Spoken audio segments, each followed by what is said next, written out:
niregalo ko na rin sa nanay ko.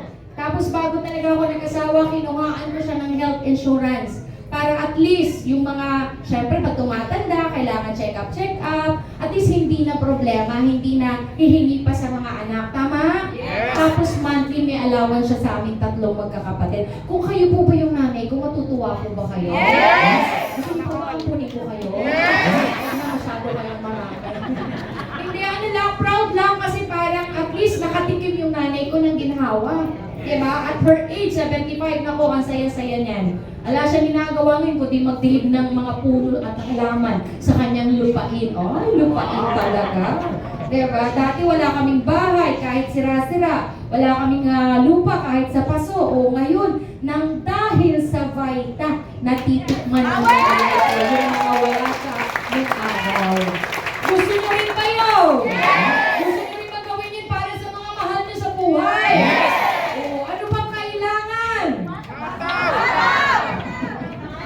Bakit hindi pa ginagawa? Bukas! Bukas! Ay. Sa bukas mag-usap tayo. Pag hindi pa rin bukas, bukas ulit. Ay, hindi na umubos ang bukas. Oo, tapos ito yung cute na bahay na tinitirahan namin ngayon sa Cavite. Ang maganda lang, lahat po ng nakikita nyo, mga bayad na po lahat yan. Wala na mga utang dahil takot na kami sa utang. Ayun. Tapos yun, eto pa ang isa dun to sa mga dream ko talaga, ang magkaroon ng Toyota Land Cruiser.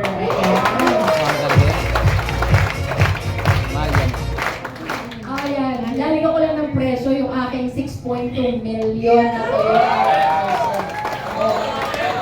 Cruiser. Tataas ang feeling nyo. Bakit may presyo, Shirley? Proud lang po. Nung araw kasi nagko-commute lang ako, nakikisakay nga lang din ako kay Ma'am Nancy dati. Dinadaanan niya ako sa Santolan Station na MRT. Pag-uwi, nahatid ako ni Upline sa Pasay. O, diba? Grabe servisyo ni Upline. Oo. Pagpapunta yan, pick up. Pinipick up ako kung saan niya madadaanan. Tapos pag hinahating gabi, syempre hating gabi, madaling araw na kami madalas umuwi ni Ma'am Nancy dati. O, hinahatid na niya ako sa Pasay. Ayun. O, diba? Ano po? Ay, pick-up bird, grabe naman si ate. Kung ganyan naman kaganda at kayaman ang pipick up sa'yo, why not? Ano? Anyway, so sobrang proud lang kasi parang hindi ko talaga na-imagine dati na posible talagang lahat yan. Grabe. So, may pag-asa talaga dito sa First Vita Plus. Yes! So, hindi pa nakakakita, utang na loob. Ayan. Tapos bata pa lang din po ako, pangarap ko na rin makatulong sa community. Ayan, nakapagpaayos po kami ng simbahan sa amin sa Binagbag. Ayun.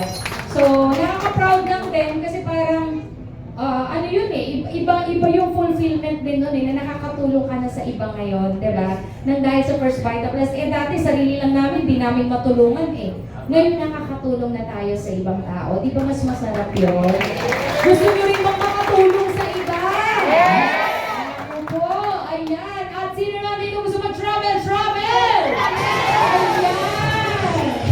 Galing na rin po kami kung saan pasyalan sa Pilipinas. Ayan. Hindi ko na isa-isahin. Halos lahat ng major pasyalan sa Pilipinas ay napuntahan na rin po natin. Ayan. O, diba? Apply yung hataw natin sa Zamboanga. Ayan, galing na kami ng Bohol. Ayun. Saan pa? Coron, Palawan, El Nido. Palisin! O, diba? Grabe. Ibang level talaga. Dati nararating ko lang, binagbag-anggat. Na ako'y nag-aral ng Manila, tramo, recto.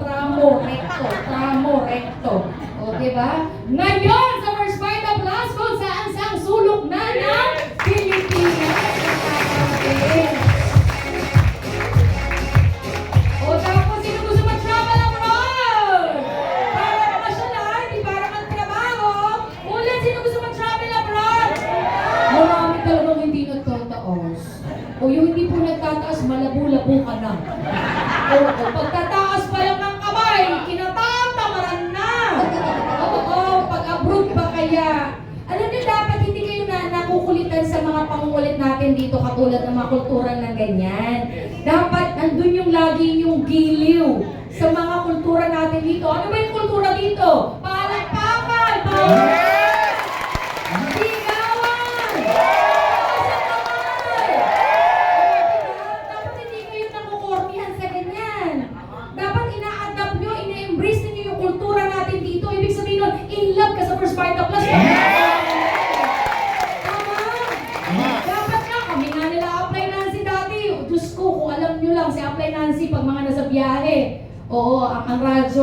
baita, kwentuhan ay baita, ay walang puang ang chismis, walang puang ang emotions. Ayan, yan si Ma'am Nancy talaga nagturo sa akin yan eh. Pag hindi nakakatulong, hindi nakakaganda, hindi nakakayaman ang isang bagay, huwag gawin, huwag pag-usapan, huwag isipin, huwag imaginin. Diba? Puro pagpapayaman. Kaya siguro ko yumaman. Diba? Eh kasi puro pagpapayaman tinuturo, puro pagpapayaman. Kahit nagtutulong sa bihay, baita-baita. Kumakain, baita-baita. Parting namin, baita. Kapatawag si Apply, invite kayo sa mga sa birthday niya, kung ano mga celebration ng buhay niya, baita pa rin. Kala nyo kumakain kami, kala nyo nagpa-party-party, hindi. Walang puwang kay Upline ang mga talagang hanggat kaya magbaita-baita-baita-baita. Sobra. Kaya siguro ko yumaman. Oh. Kaya yung may mga puwang pa ang chismis dyan, ay Diyos ko, utang na loob. Puro baita na pag-usapan nyo, Diyos ko, baita-baita-baita. Kung gusto nyo lang namang yumaman. Kung ayaw nyo naman, di panatilihin nyo kung anong meron kayo ngayon. Tama? Eh, gusto nyo ba talaga yumaman? Yes! Gusto nyo ba talaga? Yes! Kailan pa? Parang naiinip na kami ni Sir Aris. Ha? Dapat ngayon, hindi bukas. Dapat ang sagot ngayon! Mamay, pag-uwi nyo, huwag kang magkamali. Pag may nagkamaling ngumiti sa inyo, dagitin nyo agad. Oo, sabihin mo, pag lumiyong ka, akin ka. O, yung crew, halimbawa, kumain ka sa Jollibee o McDo, mamaya, huwag kang ngingiti sa akin, aalukin kita. Dapat ganun! Dapat ganun kayo. May leader kasi akong nakasama kahapon, pinick up ko sa Marilao. Matagal-tagal lang ang dating ko, kaya ang tagal nito, medyo nainip yata. Eh, isang katutak yung tricycle driver na nakapila. Sabi ko, di sana itinok nyo yan. Baka napapay-in or worse, nakabili na at least boxes man lang. Di ba? Or kung hindi man, at least na-practice nyo yung pag-aalok. Dapat wala kayong pinalalampas na oportunidad. Kung hindi mo, kami nga nila apply, mag-check-in sa hotel. Diyos ko, pati yung mga attendant. Pati kami nga nag-cruise. Sumakay kami ng barko sa buong araw kami na-apply. Napasali niya-apply niyo ng tagalinis ng kwarto namin. Nag-3 taga-Pangasinan. O syempre ako kasama, they spill over. Diba? Nag-against nyo, dapat, actually siguro kaya talaga din ako yumaman. So, kasi yun yung turok ni Apply. Talagang baita. Namamasyal kami nun sa Europe. Nasa cruise kami, enjoy. Si Apply nagtutok habang naglilinis ng kama yung crew. Habang naglilinis ng kama, tok si Apply. O, diba? So, dapat gano'n, wala kayong pinalalampas na oportunidad. Yung iba kasi hanggang ngayon, nahihiya.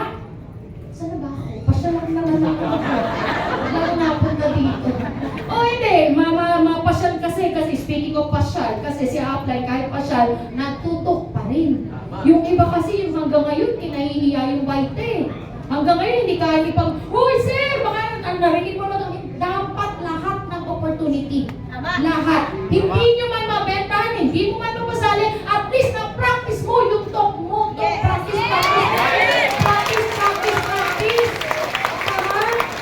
O kung mag-comment ka ng negative yan, o at least next time, alam mo na paano i-handle yung ganong klase ng komento.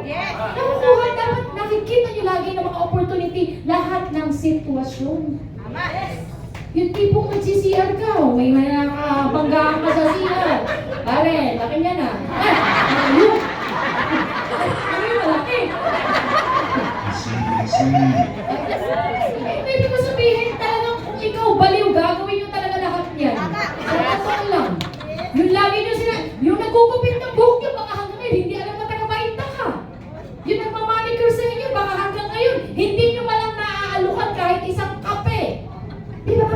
Kasi nahihiya ka, kinahihiya nyo yung baita. Kaya kinahihiya rin kayo ng resulta nyo. Diba? Alam nyo dapat yung priorities ninyo. Ano ba priorities? Magpalaki. Magpadami para lumaki din ang? Oh, diba?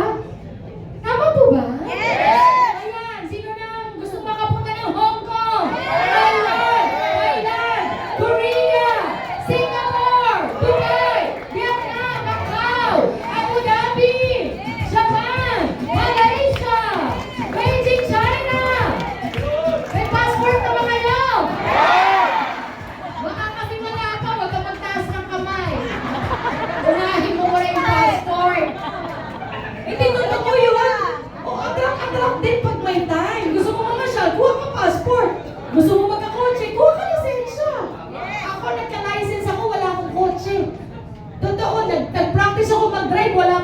kotse. Sabi ko, ay parang asarap pala magmaneho. Kumuha ko lisensya. Nung may lisensya na ako, ay, pwede na akong magkakotse. Pwede na akong mangarap magkakotse. O, edi pinagpursigihan ko kasi na-feel ko how to drive eh. May license na ako how to drive, mananang pagdadrive. O di ba, yung ita-drive na lang yung kulang eh. O, yun naman kayang i-work out. Dapat ganun. Parang pareho. Gusto mo mag-abroad, kuha ka passport. Diba? Tama ba? Yes! Gusto mo humakaw, magplano ka. Gusto mo malaking check, mag-invite ka. Ganun lang kasimple yun. Ano po mahirap doon? Ha? O bakit maraming nahihirapan? Umamin kayo, hindi siguro nag-i-invite. Baka yun yung totoo. Hindi naman talaga mahirap mag-invite eh. Ang totoo, maraming tamad. Pasintabi po ha, hindi po kayo yun. Yung mga nasa second floor, mga tamad yun eh. Kaya wala sila dito. O, ayan, galing din kami ng Europe. O, diba? Galing kami sa Spain, sa Greece, sa Italy, sa Turkey, sa Malta. O, diba? Kasama ko si Outline dyan. O, yan yung tumakas tayo offline. Tumakas kami sa group tour. Para na makapagpa-picture kami dyan sa, ano tawag dyan, Coliseum. Oo, tumakas kami tatlo nila upline, Nancy, tsaka ni Doc RC. Oo, hindi kasi kasama yan sa pupuntahan, so tumakas kami. Nagkintay yung taxi driver, nakakatuwa lang. Anyway, ayun, first time ko yan sa Europe. Oo, medyo baduy-baduy pa kaming manamit nung araw. O, syempre, nagle-level up din, di ba?